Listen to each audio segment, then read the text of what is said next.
Worship at the McPherson Church of the Brethren. We are an open and affirming congregation that strives to be hospitable and attentive to all of creation. We do not always meet that goal, and we have our share of ups and downs. But in the midst of it all, we continue to listen to God's call on our individual lives and the life of this congregation.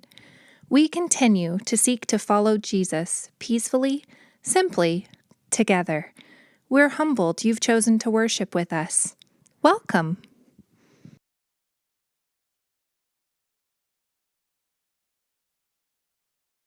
McPherson Church of the Brethren, I'm Dan Lichty, and this morning we're going to be celebrating some of the beauty of the Waves of Wonder experience that a lot of us had this summer.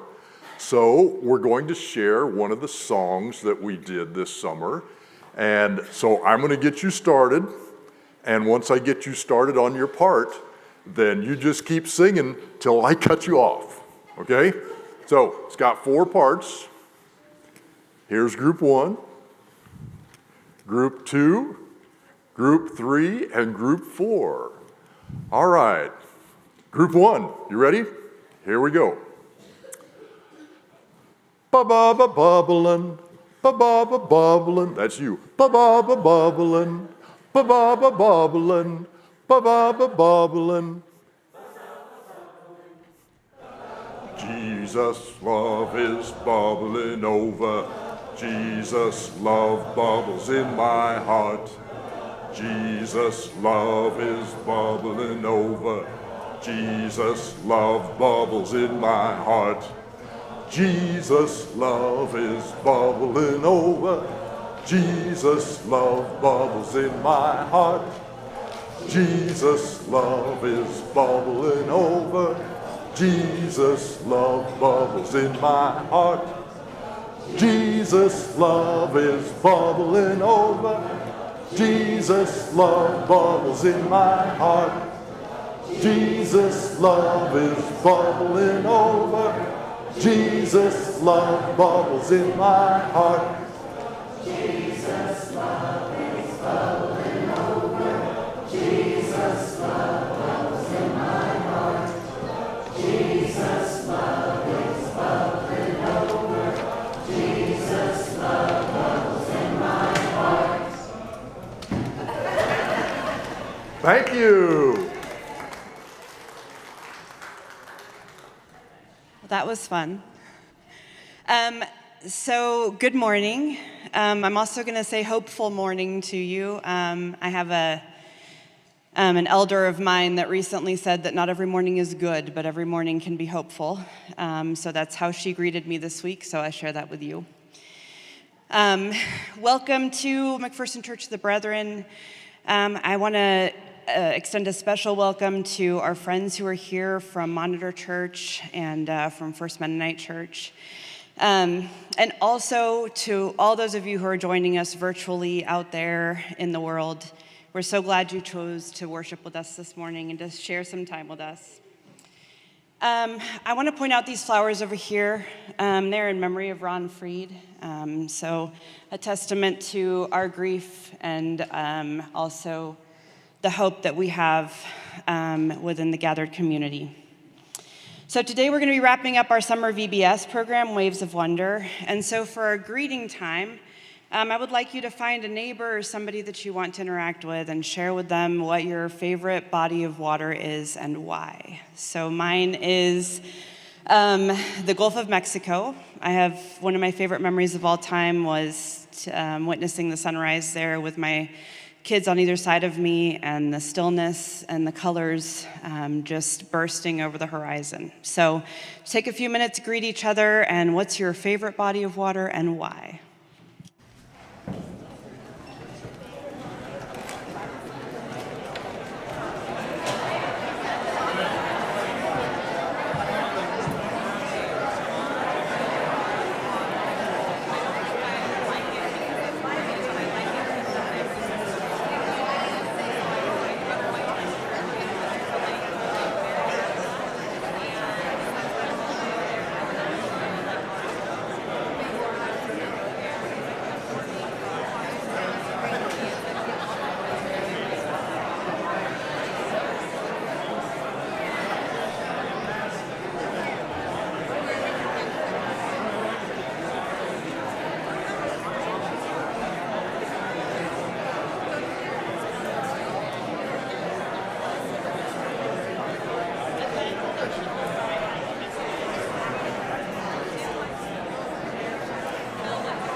I love all of the laughter I'm hearing.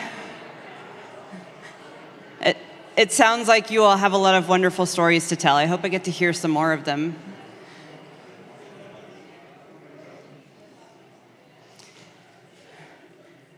Water is this elemental part of our biology and of our ecology, and it was a joy to hear all of you talking about it and laughing. So as we move into our worship time, I just invite you to bring any announcements, any joys, any concerns, or anything you'd like to share with the gathered community. All right. Kirk McGregor, the new Reasonable Faith season for this upcoming academic year begins a week from Monday. So Monday, August the 25th, 7 o'clock in Moeller 212. This year we're going to be looking at reasons for essential Christianity. And we're going to start with the question, why does the universe exist? Hope to see you there. Starting small.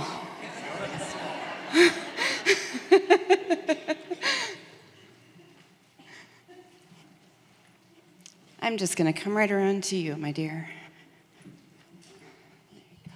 Thank you. Bonnie Fruth here. Coming from the Cedars, we would like to invite you to the Cedars Event Center tomorrow evening at 7 o'clock. Ann and Phil Stover recently took a trip to Greece, and they followed the footsteps of Apostle Paul, and they learned a lot. They shared in our Sunday school class downstairs a few weeks ago, but a lot of you didn't get to hear that. So, and I want to hear it again because I don't remember stuff. So you're welcome to come. We encourage you to come tomorrow night, 7 o'clock, Event Center at the Cedars. Thank you. Thank you. I'm on my way.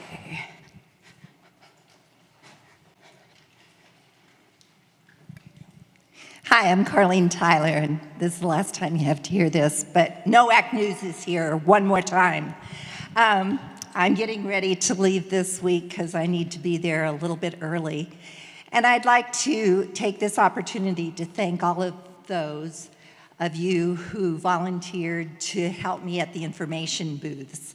I've had enough volunteers that I think y'all, except with few exceptions, only have to work once during the week for a couple hours. So thank you, and I'll look forward to seeing you all in North Carolina. All right. Anything else? Yeah?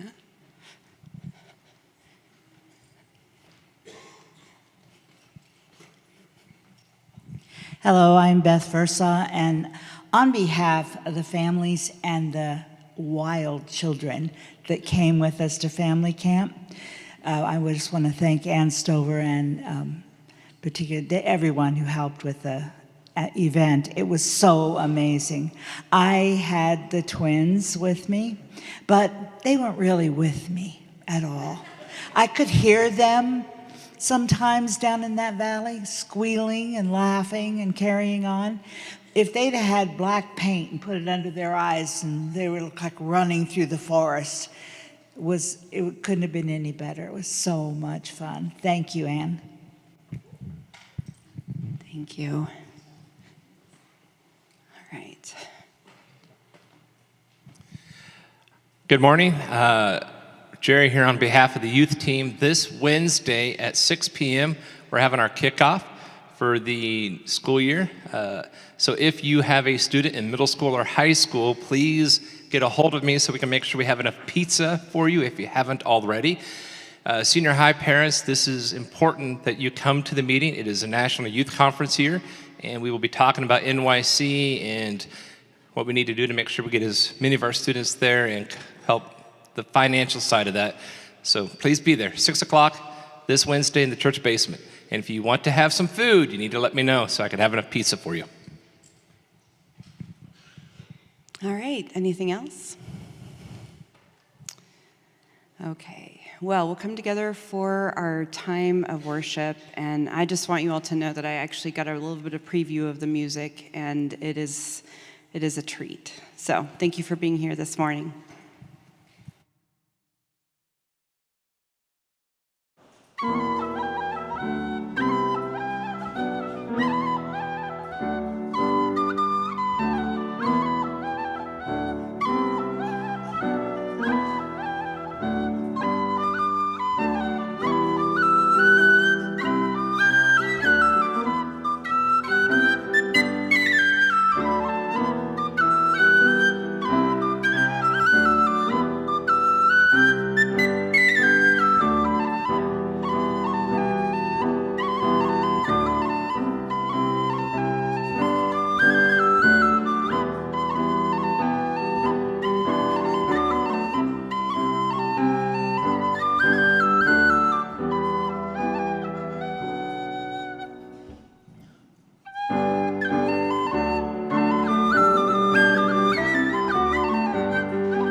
Please rise in body and in spirit as you are able, and join with me in the opening responsive words and remain standing for the opening song.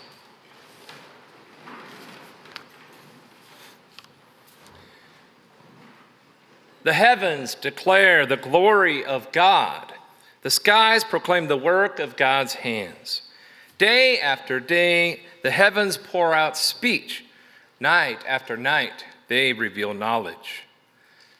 They have no speech, they use no words, no sound is heard from them. And yet their voice goes out to all the earth, their words go out to the ends of the world.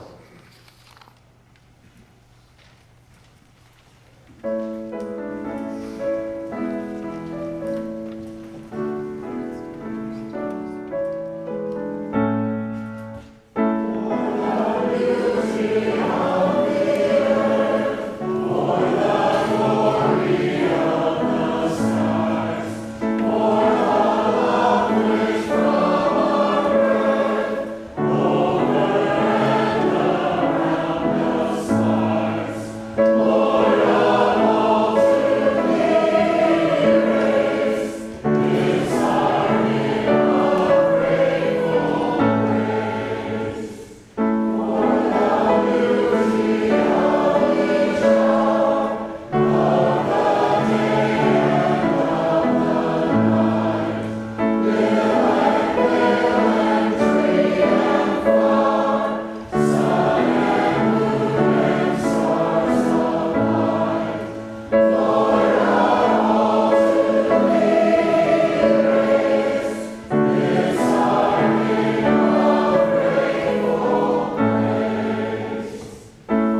Please be seated.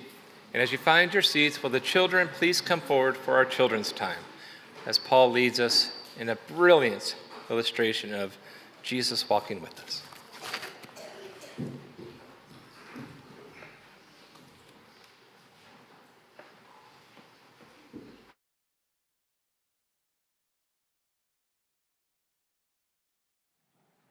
Okay, as he brilliantly figures out how to turn on a microphone.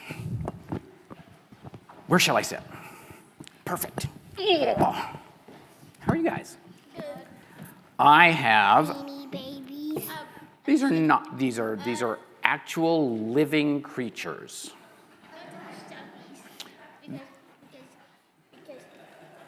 Oh, okay, they're Beanie Babies. You're right.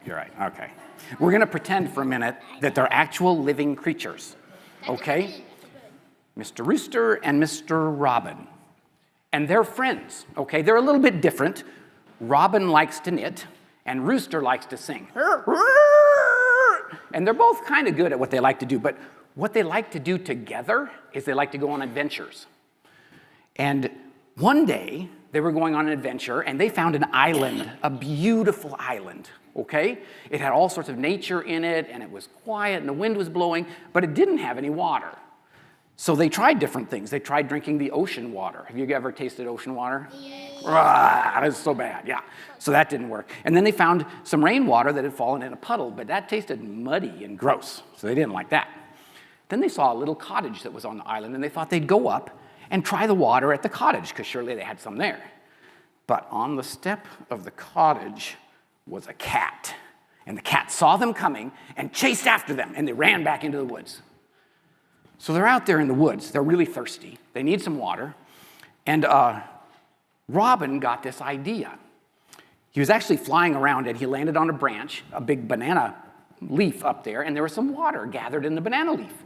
And he tasted it. It tasted really good. He thought, if I could get this down to my friend Rooster, because Rooster can't fly, if I could get that water down there, Rooster could have some water. So they got a banana leaf, put it underneath there like a bowl, and leaned that banana leaf down, and the water filled the bowl, and they both came down and drank the water. It was good water, too. It was cold, and it was just the right flavor, and it wasn't like soft water, where sometimes it gets really kind of gross, but it was just the right flavor of water. And they enjoyed their water for a long time, until the cat found them in the woods. The cat had been looking for them all this time. And as the cat came in, they both ran away. Well, actually, Rooster ran away. Robin could fly. So Robin flew up high into the tree, and he was safe. But Rooster had to keep running from the cat. And the cat would find him, and then he'd run again. And then the cat would find him, and he'd run again. And the Rooster got thirstier and thirstier, because he's running around. He doesn't have time to do this whole thing where they're pouring water down. He's just always watching out for this cat that's chasing him. So Robin started thinking, how can I help out? I'll buy a plane and swoop down and fly and bring up Rooster, but he didn't have enough money for a plane, so that didn't work. So then he thought, I'll find like a really big predator bird, like a falcon or something that can swoop down and scare the cat. But he couldn't find any falcon. He couldn't find anybody to scare the cat away. So he's thinking, what am I going to do? Well, what he likes to do most is knit. And so he thought, I'll knit a ladder. And so he knitted and knitted and knitted and knitted until a long ladder went down. And then Rooster was coming running along, and he said, hey, Rooster, climb up the ladder. And Rooster climbed up the ladder, and they pulled up the ladder, and they both hid in the tree, and the cat was running around, not couldn't find anything. So they lived happily ever after, drinking water in the tree. So this story is actually not about these two stuffed Beanie Babies, but it's about the Haiti Water Project. Okay? Because this bird would be like the church here in the United States, like us, and this bird would be like the church in Haiti. Haiti's in a long ways off on an island. They don't have a lot of water there. And we've been working as a church in the United States to help them get better water, dig wells and purify water systems. And they've had a lot of trouble down there, but we keep doing what we do best, which is meeting and networking and raising money to send down to Haiti. And that's what we saved money for. One of the projects through the summer program was for the Haiti Water Project. And we raised some money, and we're going to send it down and get fresh water for all the roosters and people in Haiti. All right? Don't forget the birdies. Okay, you can head back to your seats.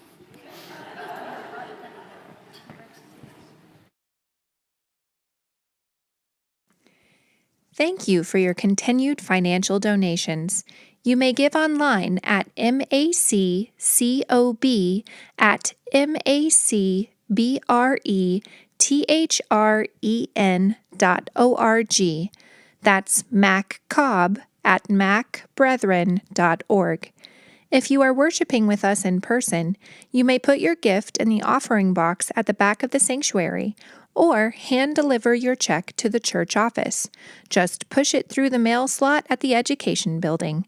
If you would like to donate from afar, you may mail your gift to the church office at 200 North Carey Street, McPherson, Kansas 67460, or donate to local needs in your area. Thank you for sharing.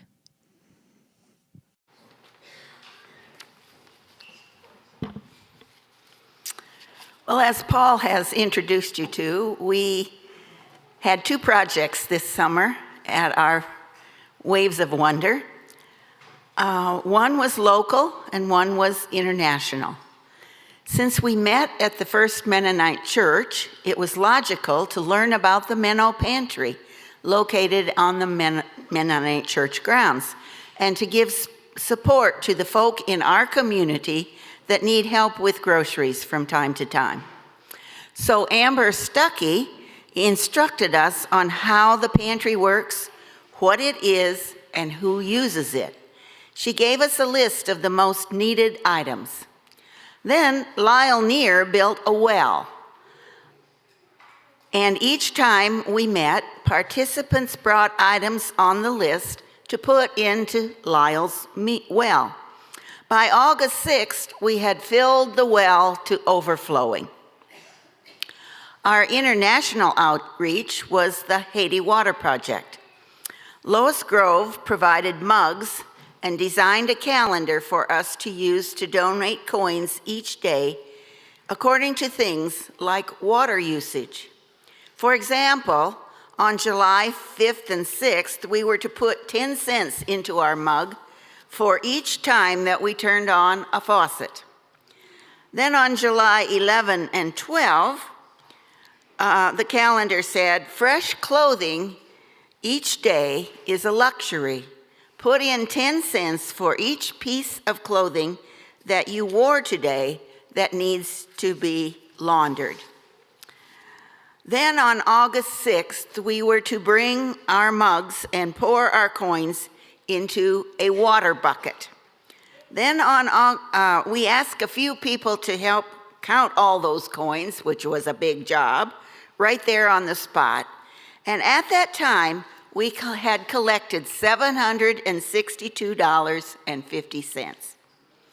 Today, you all have an opportunity to add to that amount. Here is the water bucket that we use to collect our coins. If you weren't present on August 6th, or if you didn't participate in the calendar project, but want to contribute to the cause, come forward during our music and pictures of our summer, and put your money in our water bucket. If you would like someone to come and collect your offering, raise your hand high, and some of our young people will come and gather it in a basket for you. Olivia will be playing a John Rutter song called Look at the World. The words that Rutter composed are printed in your bulletin. Come, let us add to our offering from our abundance.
Thank you, Olivia. Jerry and I were just saying what a wonderful thing it was to see the blessed community come together in that moment. It really reminds us what the church is here for.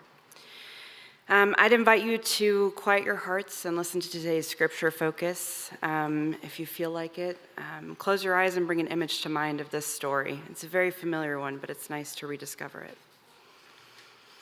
This comes from Mark chapter 4, verses 35 through 41. That day, when evening came, Jesus said to his disciples, "Let us go over to the other side." Leaving the crowd behind, they took him along, just as he was in the boat. There were also other boats with him. A furious squall came up, and the waves broke over the boat so that it was nearly swamped. Jesus was in the stern, sleeping on a cushion. The disciples woke him and said to him, "Teacher, don't you care if we drown?" He got up, rebuked the wind, and said to the waves, "Quiet, be still." Then the wind died down, and it was completely calm. He said to his disciples, "Why are you so afraid? Do you still have no faith?" They were terrified and asked each other, "Who is this? Even the wind and the waves obey him."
Evening came, Jesus said to his disciples, "Let us get into this boat and go over to the other side of the lake." So they left the crowd behind and took Jesus in the boat, just as he was. Other boats were with them too.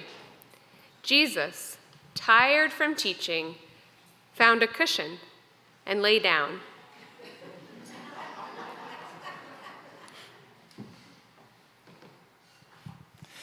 It is good for us to get away from the crowds.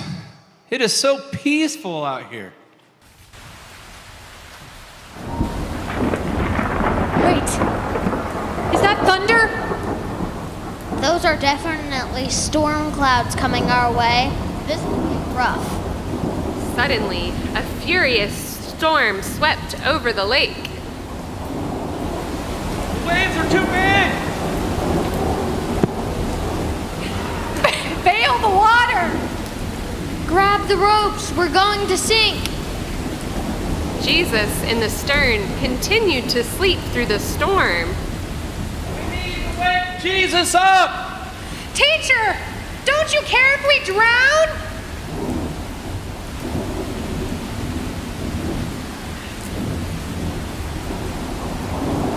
Quiet.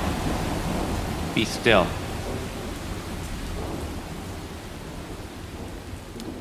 Then the wind died down, and it was completely calm. Why are you so afraid? Do you still have no faith? Who is this? Even the wind and waves obey him.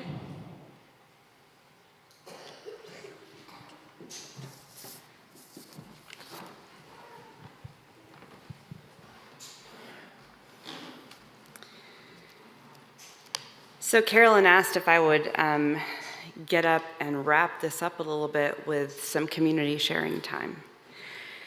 So I want to ask everybody in this room to raise your hand if you've ever been afraid. I want everybody to look around, especially kids. I know sometimes when we're small, we feel more scared and we feel like the world is so big. But what I want you to remember is that everybody in this room has been afraid. So I'm going to ask you a few questions, and this is going to be a crowdsourced conversation. What does fear look like? What does it feel like in our bodies? So I'm going to have, who wants to answer that? What does it feel like to be afraid? How can you tell in your body?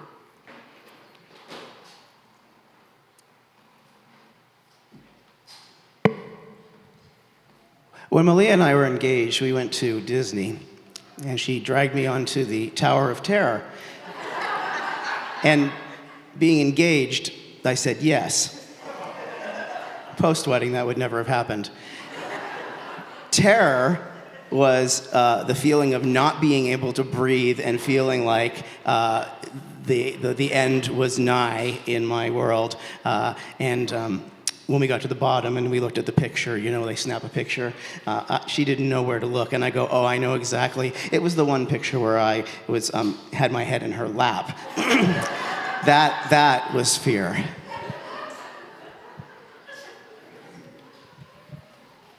Sweaty hands. Yes. Yes, sweaty hands.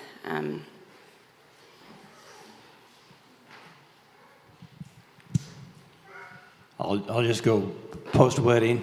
Carol and I were on our honeymoon.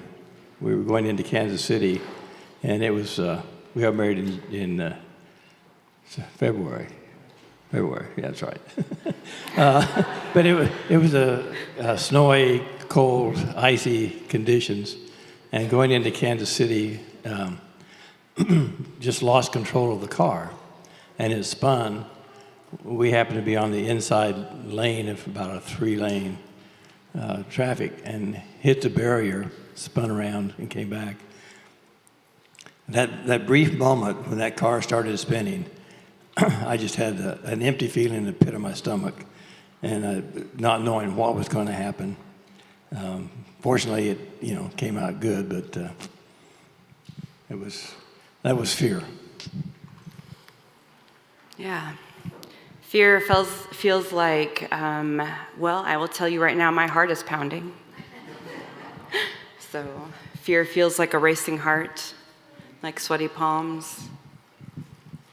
When Carolyn and I were leaving South Sudan during the Civil War, a man stepped out from behind a tree and shot at us. We were fearful of what would happen. Do you go forward or do you reverse? We chose to go forward. He shot again and missed. But that's what fear means to me. Yeah.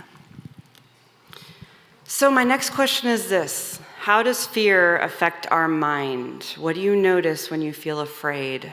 about your thinking.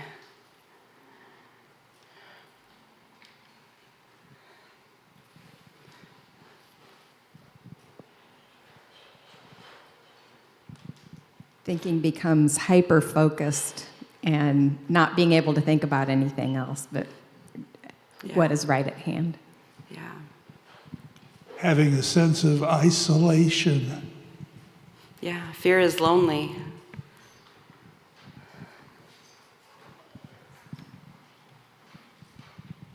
Trying to organize your thoughts very quickly because your thoughts race from this to that and it's hard to get your mind organized again. Yeah, so fear feels like sweaty palms, like a pounding heart, like clouded thoughts, like hyper-focus. So my last question is this. Oh, I am so sorry. I didn't even see. Go ahead. Okay, that's right. I just wanted to share that I have spent the last few months after making a decision to move away from this wonderful community and family about going to a new place and finding new friends and finding a new church, and I'm terrified. I love my children, and I really want to be near them, and my grandchildren, of course, all live there too. So it's important for me to do this right now in my life, but I have so much anxiety about what it's going to be like, and occasionally in this very pew, I think, what the heck am I doing? This is just, I know this place, I know these people, why would I go away from this? But it's been a roller coaster, and my head just has frozen sometimes in that terror, but yeah, I'm still going to move forward. Yeah, fear freezes us in place. Okay, so the second half of the story is where Jesus says, "Be still." So what does calm and still feel like? How can you tell when that is present for you?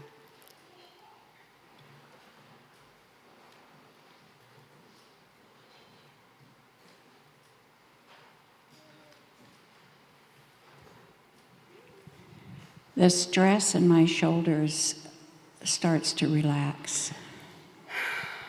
Yeah. Happy dance. Oh yeah, it allows you to dance. It allows you to drop your shoulders. What else?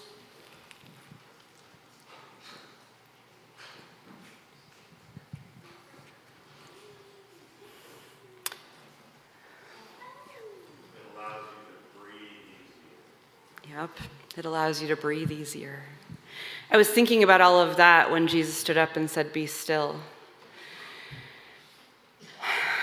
Still often starts in the breath. What do our relationships look like when we're afraid versus when we are still? What kind of relationships can we have when we feel still and at peace?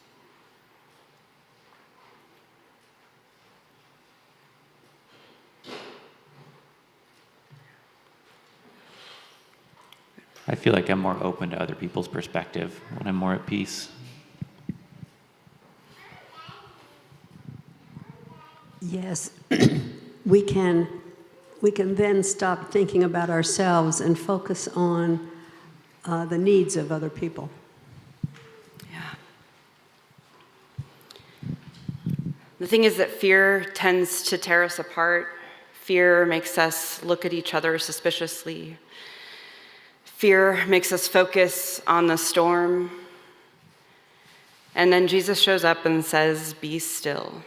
And in all of that instruction, both to the storm and to the disciples, of which we are some, is an invitation to breathe and to relate to each other from a place of peace and of openness. So Jesus says, "Be still." Jesus says, "Breathe." Jesus says, "Be at peace." If you can and you feel safe doing so, I would invite you to close your eyes and bring an image or a phrase to mind that feels like stillness for you.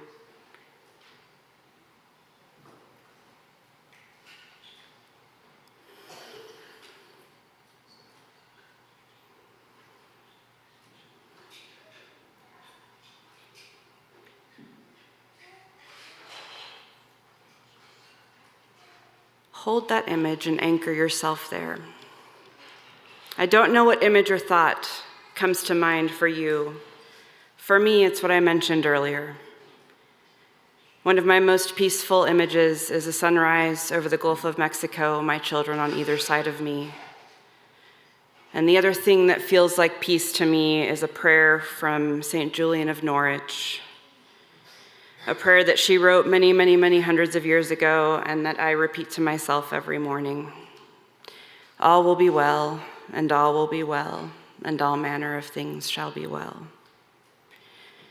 I love that prayer because it feels a little bit like water sometimes.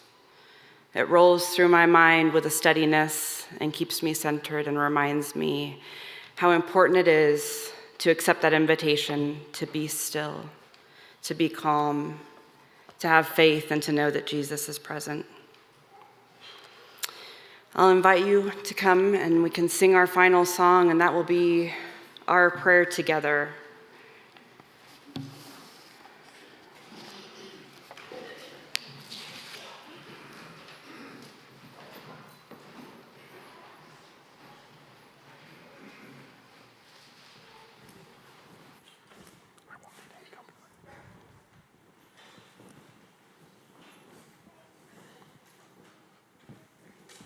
Let's sing it together once first, and then we'll do it in a round.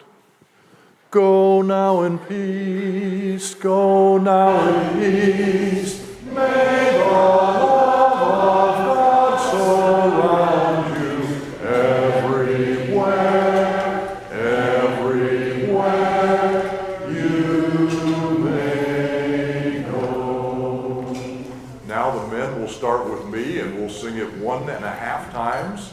And Deb will bring in the women, and you'll sing it 1 time. Go now in peace, go now in peace. May the love of God surround you everywhere, everywhere you may go. Go now in peace, go now in peace.